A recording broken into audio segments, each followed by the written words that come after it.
एतस्य स्वामिनारायण मंदिरस्य प्रमुखाः अध्यक्षाः स्वामिपादाः भवतां चरणनलिनयोः मम प्रणामाः सर्वप्रथमं निवेद्यन्ते।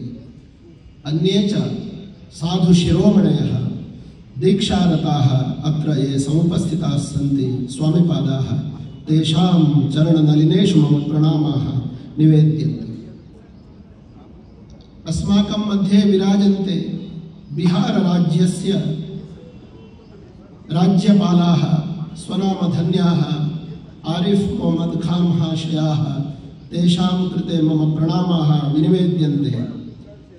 एतस्य भुज क्षेत्रस्य सांसदाः अत्र उपस्थिताः सन्ति श्रीमन्तः चावड़ा महाशयाः एतस्य क्षेत्रस्य विधायकाः अत्र समुपस्थिताः सन्ति। एवमेव एतस्याः संस्थायाः ट्रस्टी महाशयाः अपि अत्र उपस्थिताः सन्ति। मम पुरतः उपस्थिताः सन्ति अन्ये च गणमान्याः स्वामिपादाः तेषां समेषां कृते मम विनीतपूर्णाः धन्यवादाः प्रणामाश्च विनिवेद्यन्ते। अस्माकं मध्ये विराजन्ते भारतस्य नानादिभ्यः समायाताः कष्टं सोढ्वा अपि समायाताः सन्ति। अनुदिनं तपस्यारताः अस्माकं वैदिकाः अत्र समुपस्थिताः सन्ति। तेषां कृते मम प्रणामाः नमोवाकाः विधीयन्ते। एवमेव श्रोतारः अत्र उपस्थिताः सन्ति, बटवः उपस्थिताः सन्ति, तेषां कृते मम प्रणामाः। एवमेव अत्र नागरिकाः अन्ये च उपस्थिताः सन्ति, तेषां कृते प्रणामाः विनिवेद्यन्ते। यहाँ हमारे बीच में सम्माननीय राज्यपाल महोदय उपस्थित है। महर्षि सांदीपनि राष्ट्रीय वेद विद्या प्रतिष्ठान एवं स्वामीनारायण वैदिक गुरुकुल चांद्रायण इन दोनों के सहयोग से यह जो क्षेत्रीय वैदिक सम्मेलन यहाँ भुज क्षेत्र में आयोजित किया जा रहा है, जिसमें जितने भी हमारे अतिथि लोग आए हैं उन सभी को मैं अपने हृदयपूर्वक स्वागत करता हूँ। एवं हमारे जो भारत सरकार का जो संकल्प है उसके बारे में 2-3 मिनट में बताऊंगा, क्योंकि समय बहुत लिमिट है। मेरे साथ केवल 5 से 6 मिनट ही है, उसके अंतर्गत मैं अपना कार्य सर्वप्रथम एवं अस्ति भारत सरकार द्वारा 1987 में महर्षि सांदीपनि राष्ट्रीय वेद विद्या प्रतिष्ठान की स्थापना दिल्ली में की गई थी। उसके बाद 5 साल के बाद में ये जो महाकाल नगरी है, वेद के प्रचार प्रसार के लिए यही अद्भुत नगरी है, इसको सोचते हुए भारत सरकार द्वारा महर्षि सांदीपनि वेद विद्या प्रतिष्ठान का स्थानांतरण उज्जैन में किया गया। उज्जैन में करने के बाद में इसमें हमारे जो पूर्व जितने भी अधिकारी रहे, उसमें सर्वप्रथम अधिकारी रहे माननीय किरीट जोशी जी, जो वेद के प्रति बहुत श्रद्धालु थे। अभी हमारे गवर्नर साहब भी उनको पर्सनली जानते होंगे, तो बहुत वेद के प्रति बहुत लगे हुए थे और महर्षि अरविंदों के अच्छे से अच्छे ज्ञाता थे। यहाँ एक संकल्प किया गया, देखिए उस दिन में उन्होंने जो विजन अपने में रखा, आज हम उसके बारे में थोड़ा सा सोचते हैं। वेद के सम्मेलन 6 सम्मेलन देश के कोने कोने में चलना चाहिए। उत्तर पूर्वी राज्य में प्रतिवर्ष 1 सम्मेलन चलना चाहिए, अखिल भारतीय 1 सम्मेलन चलना चाहिए, 6 वैदिक संगोष्ठियां जो सेमिनार चलना चाहिए, उत्तर पूर्व राज्य में 1 संगोष्ठी चलनी चाहिए। इस तरह से लगभग पूरे भारतवर्ष में 15 प्रोग्राम प्रतिवर्ष चलना चाहिए। ये उनका उस दिन का संकल्प था जो 1987। आज सोचिए हमारे पास में 140 करोड़ से भी ज्यादा जनसंख्या है। आज का जो मांग है, हर राज्य में प्रतिवर्ष ऐसा सम्मेलन हमारा चलना चाहिए, तब हमारी जागृति होगी। उस दिन उन्होंने सोचा, आज के दिन में हमको एक सोचना है। दूसरी और एक बात है, हमारे माननीय गवर्नर साहब आते, पहले उनका राज्य था केरल, आज वो बिहार पहुंचे हैं।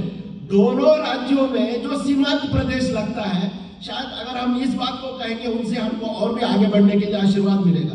मैं जगह जगह कहता हूँ, वेद की रक्षा देश की रक्षा, वेद की रक्षा संस्कृति की रक्षा, वेद की रक्षा हमारी परंपरा की रक्षा। ये बात मैं हमेशा कहता हूँ। लोग मेरे से पूछते हैं, अरे वेद की रक्षा देश की रक्षा किस बात की है? तो उसमें एक विशेष ये बात है, अगर हम सीमांत में हैं, यहाँ जो भुज क्षेत्र है ये भी सीमांत में है, तो आप सोचिए धीरे धीरे धीरे हमारी संस्कृति की बात क्षरित होते जाएगी, क्षरण होते जाएगा, होता जाएगा। उसका जो स्थान है श्रिंकिंग होता जाएगा, अगर अंग्रेजी में सही कहूं श्रिंक होता जाएगा। धीरे धीरे अपने संस्कृति के जो जड़ है उससे हम धीरे धीरे दूर होते जाएंगे। लेकिन जो स्वामीनारायण मंदिर का जो संकल्प था, अभी उनके ट्रस्टी महोदय वहां बैठे हुए हैं, वो बता रहे थे जो उस पूर्व काल में यहाँ के जो हमारे साधु संतों ने अफ्रीका जाने वाले, अन्यत्र जाने वाले लोगों को कैसे उन्होंने बढ़ावा दिया। कहा कि आप जहां भी जाइए, आपका रूट जो है, आपका जो जड़ है, मूल है, ये जो भुज में है, आप जहां भी उड़ सकते हो, लेकिन आपका जो उड़ने से पहले आपका जो मूल सोचते रहना, हमेशा के लिए सोचते रहना। और यहाँ के जो साधु संतों ने उनको आगे बढ़ाया। उसी तरह से ये जो भारतीय संस्कृति का आगे बढ़ाने वाले के लिए जो सबसे मूल है, यह वेद है। वेद जो है, अगर हमारे शास्त्रों में कहा जाता है छिन्ने मूले नैव शाखा न पत्रम, अगर हमने उसके मूल को काट दिया, ना उसमें शाखा होगी, ना कोई पत्ते होंगे, ना कोई फूल होगा, ना कोई सुगंध देने वाला फूल होगा। इसलिए जितना भी पानी, जितना भी खाद हमको अगर देना है, पहले सोचना होगा कि यह वेद जो है, वेद वृक्ष है, उसको बढ़ाना है। तो इसलिए बार बार हम कहते हैं वेद की रक्षा है, देश की रक्षा है, वेद की रक्षा है, हमारी संस्कृति की रक्षा है। जितने भी हम संस्कृति की बात सोचते हैं, सबसे पहले केंद्र में वेद को रखते हुए हमारे पूर्वजों ने महर्षि सांदीपनि राष्ट्रीय वेद विद्या प्रतिष्ठान स्थापित किया और उसको यह जिम्मेदारी दिया। वो सरकारी संस्था हम अकेले चलेंगे नहीं, इकला चलो नहीं, हमको अन्य लोगों को, अन्य संस्थाओं को जो इस तरह से जो सोचते हैं, उनको साथ लेके जाना है, उनको साथ लेके जाना। इसलिए आज के दिन में मैं सभी से विनीत होकर निवेदन करना चाहता हूँ कि वेद पढ़ने वाले छात्र संख्या लगभग 11,000 है आज के दिन में। मैं जब आया था 2017 में 4,500 संख्या थी। हमको यह जो संख्या है ये लाखों में परिवर्तित करना है। और जो दूसरा एक संकल्प और है, घर घर में वेद है, गांव गांव में वेद है, नगर नगर में वेद है। ये जो 3-4 बातें हैं हमको बार बार मन में रखना पड़ेगा। इसलिए है ये जो भारत जो है गांव का देश है। आप जहां भी जाइए, आज तो नगर में हो गया, लेकिन वो लगा हुआ एक गांव है। अगर हम भुज में जाएंगे, कल हम गए थे 5 गांव की बात कर रहे थे, हमारे सामने अक्षर स्वामी जी बैठे हैं। वो जो 5 गांव मिलके उसको स्वावलंबी बनाएंगे। जो चांद्राणी में जो वैदिक गुरुकुल हो रहा है, 5 गांव के लोग आएंगे वहां, उसको तो आत्मनिर्भर बनाएंगे और सिखाएंगे, स्किल सिखाएंगे छात्रों को। आप सोचिए यह जो बड़ा संकल्प है, उसी तरह से हमारा गांव गांव में वेद की शिक्षा होनी चाहिए। गांव गांव में हमारा जो कौशल शिक्षा होना चाहिए, वह जो कौशल है, जिस कौशल से हमारे पूर्वजों ने सभी तरह से विद्या सीखी। जो आज हम कहते हैं 64 कलाओं की बात करते हैं, चतुर्दश विद्याओं की बात करते हैं, ये तो वैदिक परंपरा का मूल है। कोई भी अगर हम कौशल सीखे, वो तो कोई कम बात नहीं है। वो इसीलिए बोलते हैं वो जो ज्ञान और विज्ञान की बात है, ज्ञान और तंत्र की बात है, ये दोनों मिला के ही तो संसार चलता है। तो वेद अगर हम सीखेंगे, उसके साथ साथ में कौशल विद्या भी सीखेंगे। हम एक और निवेदन करना चाहते हैं, हमारे यहाँ जो वैदिक गुरु लोग आए हैं, ये तो प्रतिदिन अपने तपस्या में जुड़े हुए हैं, प्रतिदिन तपस्या करते हैं। अभी माननीय राज्यपाल जी जब वैदिकों से जो भेंट के लिए वहां जा रहे थे, तो हमने उनसे निवेदन किया, अगर कोई ऋग्वेद पाठी है 10,500 मंत्रों को कंठस्थ करते हैं। आप सोचिए 7 से 8 साल गुरुकुल में रहते हैं, उसमें तो 50% तो वो जो दिन और रात और भोजन में निकल जाता है। 7 साल में आप सोचिए 3.5 साल ही रह जाता है, क्योंकि रात नहीं है, भोजन काल है, अन्य काल है, केवल 3.5 साल रह जाता है। 3.5 साल में भी तो अगर कोई छोटा बालक है तो खेलेगा, घर के बारे में सोचेगा, कम से कम उसमें और 6 महीने निकल जाते हैं। पढ़ने के लिए समय केवल 3 साल है। वो 3 साल में उनको 10,000 मंत्र याद करने होते हैं। उसी तरह से अगर ऋग्वेद की बात, यजुर्वेद की बात सोचेंगे, 40 अध्याय उनको कंठस्थ करना है। तो सामवेद है, उनको तो ऋचा भी और गान भी सब सीखना है। यह तो इतनी बड़ी विद्या है, इसको जो और हम इसको और साथ साथ में हमारे गुरुओं को समाज में जो आगे बढ़ने के लिए जो अवसर मिलना चाहिए, ऐसे बड़े बड़े संस्थाओं द्वारा ही संभव है। तो इसलिए संभव है कि वे संस्थाओं से जुड़ते हैं। अगर हम किसी नाव में बैठे हैं, अगर वो नाव में जो नदी का पानी अगर नीचे चला जाए, नाव भी नीचे चला जाएगा। अगर नाव में बैठे हैं तो नाव ऊपर उठेगा, तो हम भी ऊपर उठते हैं। तो सबसे पहले हमको ये सोचना चाहिए, अगर हम वैदिक है, हमको अपना जो अपना जो कार्य है उसमें हमको सबसे पहले प्रतिष्ठा होनी चाहिए। अर्थात हम उसको इतने दृढ़ता से हम कर रहे हैं, इतने निष्ठा से कर रहे हैं और इतने हम समर्पण भाव से कर रहे हैं। हम देखते हैं प्रत्येक हमारे जो वैदिक है इतने समर्पण भाव से वो वेद में लगे रहते हैं। तो इसलिए देश देश के जो कोने कोने में जहाँ जहाँ हमारा इस तरह से सम्मेलन होते हैं वो मन लगा के आते हैं। उनसे हम प्रार्थना करते हैं आप मन लगा के आइए और देश के जो गाँव में इस तरह से जगह में इसको शोकेसिंग करना भी जरूरी है।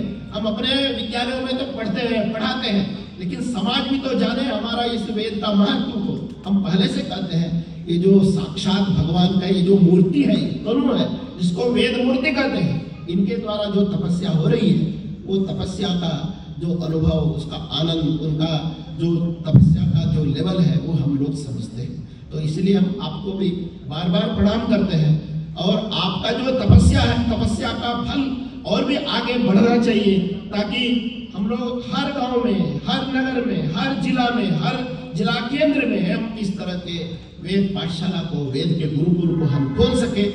और हम लोग जो 10,000 की बात करते हैं ये 10 लाखों में परिवर्तित होना चाहिए। देखिए प्रजाप्रभुत्व, प्रजातंत्र का सबसे मूल है वो जो नंबर है, उस नंबर में हमको अपने को ढलना पड़ेगा। सोचिए वेद पढ़ने वाले छात्र कहाँ मिलेंगे? कुछ सच बात है, कड़वे की बात है, वो भी तो बोलना पड़ेगा। जो पढ़ने आते हैं ब्राह्मण घर से बच्चे आते हैं, कितने बच्चे हैं? किसी एक दंपति को या एक या दो बच्चा है। पहले तो 4-4 होते थे। मैं अपने बारे में सोचता हूँ हम 4 भाई हैं, एक तो इस तरह से संस्कृत और वेद में आ गए, तो उसी तरह से कितने हैं? 1 या 2। अगर वो 1 या 2 हो तो दोनों को तो इंजीनियर में ले जाएंगे, मेडिकल में ले जाएंगे, एग्रीकल्चर में ले जाएंगे और क्या क्या विद्या में ले जाएंगे। वेद पढ़ने कौन आएगा? हमको अपना एक मिशन होना चाहिए। जो हमारे वेद पाठी हैं और जो हमारे जैसे कार्यकर्ता है उनका एक मिशन होना चाहिए। गांव में ढूंढिए वेद पढ़ने वाले कहाँ मिलते हैं। वो किसी भी राज्य का हो, किसी भी सीमांत प्रांत का हो, उसको ढूंढ के लाना पड़ेगा।